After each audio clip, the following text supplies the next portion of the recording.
नमस्कार, मैं हूं आपके साथ ज्योति कनौजिया। ये नजर डालते हैं फटाफट खबरों की ओर। राजस्थान के बीकानेर जिले के दौरे पर आ रहे पीएम मोदी सेना के विमान से एक्सप्रेसवे पर लैंड नहीं कर पाएंगे। अमृतसर जामनगर एक्सप्रेसवे को विमान की लैंडिंग या टच डाउन के लिए दुरुस्त नहीं पाया गया है। ऐसा इसलिए है क्योंकि एक्सप्रेसवे पर विमान उतारने के लिए एयर स्ट्रिप नहीं है, साथ ही उस एरिया में हाई टेंशन लाइनें भी मौजूद हैं। इन्हीं कारणों से सेना के विमान को एक्सप्रेसवे पर नहीं उतारा जा सकता।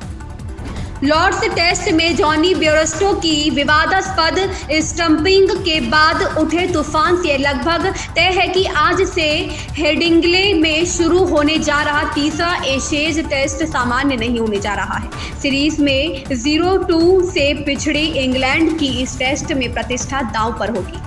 चमोली कोतवाली के थानाध्यक्ष कुलदीप सिंह रावत ने बताया कि बाजपुर में हाईवे के ऊपर चट्टान से रुक रुक कर पत्थर छूट रहे हैं। पत्थरों की बौछार से यहां वाहनों की आवाजाही खतरनाक बनी हुई है। वहीं चमोली जनपद में देर रात से हो रही बारिश अभी भी जारी है। बद्रीनाथ राष्ट्रीय राजमार्ग छिनका में पहाड़ी से मलबा आने के कारण सुबह 7 बजे फिर बंद हो गया है, जिससे हाईवे के दोनों ओर से वाहनों की लंबी लाइन लग गई है।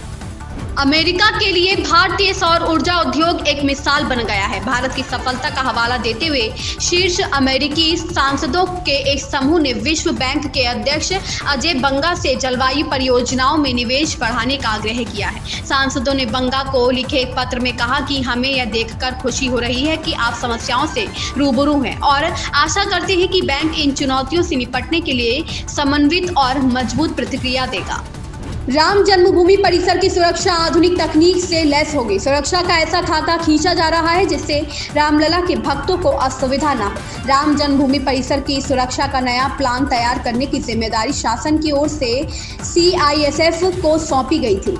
सियासी संकट के बीच राष्ट्रवादी कांग्रेस पार्टी के अध्यक्ष शरद पवार ने आज दिल्ली में पार्टी की राष्ट्रीय कार्यकारिणी की बैठक बुलाई है। इस बैठक में देश के विभिन्न हिस्सों से पार्टी के नेताओं के शामिल होने की उम्मीद है। महाराष्ट्र में पार्टी के टूटने के बाद शरद पवार इस बैठक के जरिए NCP के नेताओं को एकजुट करने की कोशिश करेंगे।